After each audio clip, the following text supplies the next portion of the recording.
me go to something you are familiar with, which was your testimony, which I think raises the right question. Why should a company pay taxes to support government subsidies for one of its competitors?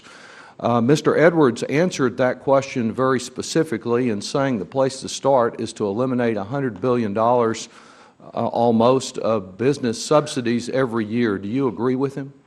Yeah. No, I think in general we should go through a thought. This is a place where there seems to be common ground, a thoughtful review of all sorts of subsidies. Well, I know we want to be thoughtful, and I know we want to review, but you agree with him that we should eliminate $100 billion of business subsidies? With all due respect, I don't know. I don't. Give me the specifics. I'm happy to answer it. I'm relying on his specifics, but I'll give you a smaller specific that I think is included, and that is $4 billion every year to in preferential tax treatment to Exxon, Chevron, and the other big 5 oil companies for drilling off our coastlines. Do you favor eliminating those subsidies? In return for lower tax rates, I think that's exactly what we ought to be doing. Great.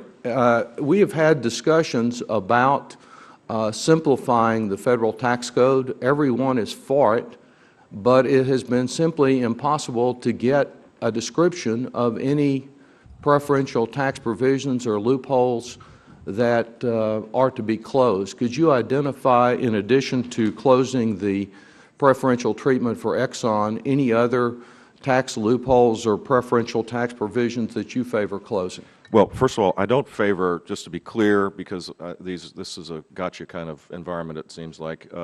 I'm not for specifically closing loopholes just for Exxon. I mean, let's be clear. I would say this ought to be industry-wide in return for lower rates. I don't think are you asking me, should we target one company? I'm asking you if we are to lower corporate rates, which is actually something that I agree with you on, and we're not going to borrow from the Chinese and the Saudis to do it.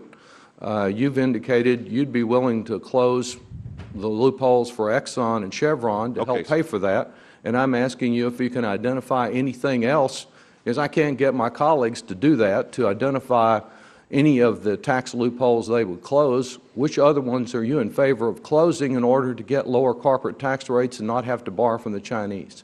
I would start by doing it like, maybe you all could come up with an idea like the BRAC Commission and start with all of them being eliminated and build from that basis. Well, I think the BRAC, and so I think the general approach ought to be that this crisis that we face is an opportunity to recast who we are as a nation. And do we trust the American people interacting amongst themselves in ways that have historically created more prosperity than this command and control approach that we've? Well, I appreciate that, and we of course have had some bipartisan commissions looking at our budget. Senator Domenici and Alice Rivlin, the Simpson-Bowles Commission, every one of them has said we cannot get our budget in balance without new revenues. In contrast, Republican presidential candidates, when offered the choice of $1 of new revenue for $10 of reduced spending, said they wouldn't agree to a bipartisan agreement like that. Would you? 10 to 1? Yes, sir.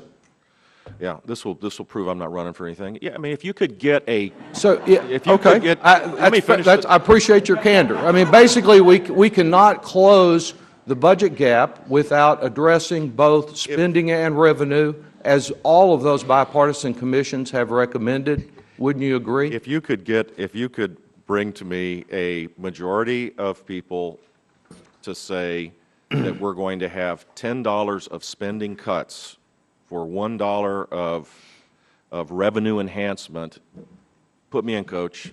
Yeah. Problem is the 10 never materializes. Mr. Langford. I've never seen a $10. Thank you for your testimony, Governor. $10 that would be wonderful. Let's see it. That'd be spectacular.